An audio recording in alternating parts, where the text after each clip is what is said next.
Hey there, my name is Nick.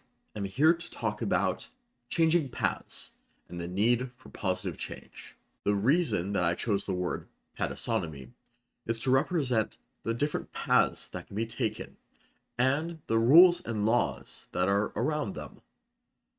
But so far, we've only talked about paths that we are already taking. That leaves a big question to be answered. How do we change our paths and others' paths? If we start with the information that people will only take paths with utility that is equal to or more than they have at the moment, and also mix that with the knowledge that people can change their paths based on introduction of information through contradiction, we can start to see how we can affect our paths and others' paths. Let's start out with three different examples.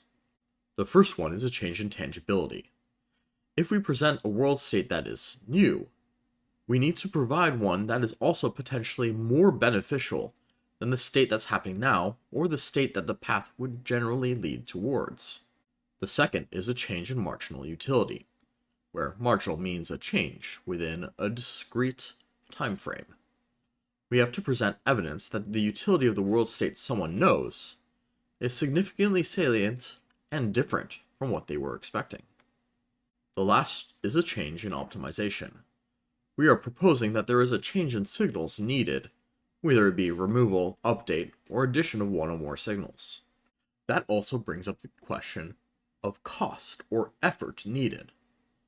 How much would it cost for any of these changes to occur? For a change in tangibility, we need to assign new signals to the world state. How expensive it is depends on what signals are being used for the new world state, and whether or not it is similar but unique from the other paths.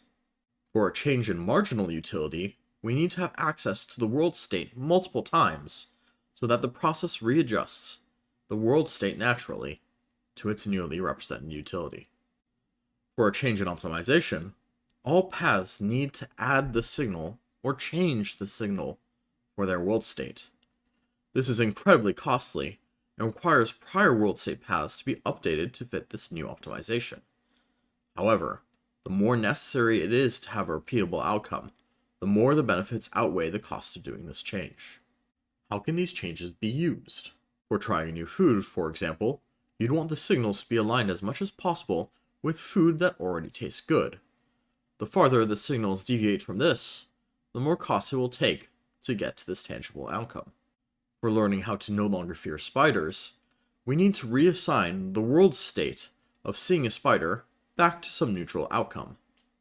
To do this, we need repeated exposures to utility that has a neutral benefit, so the negative utility slowly increases to match it. For learning how to garden, we need to learn different signals that we had not yet been exposed to.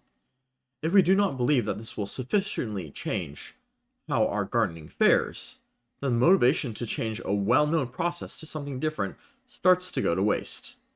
It would be too costly to change every step we take, because now we have no reason to incur the cost of updating each path, and we'd stick to a less efficient gardening.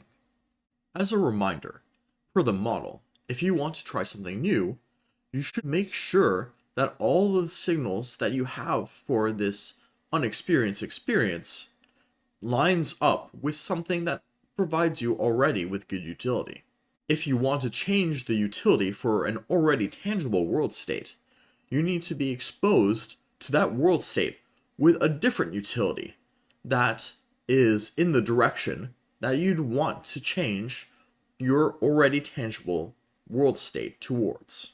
And for optimization, ensure that the efficiency and the accuracy of what you're trying to do is going to benefit you much more than the cost of potentially relearning the entire optimization that you had already trained on.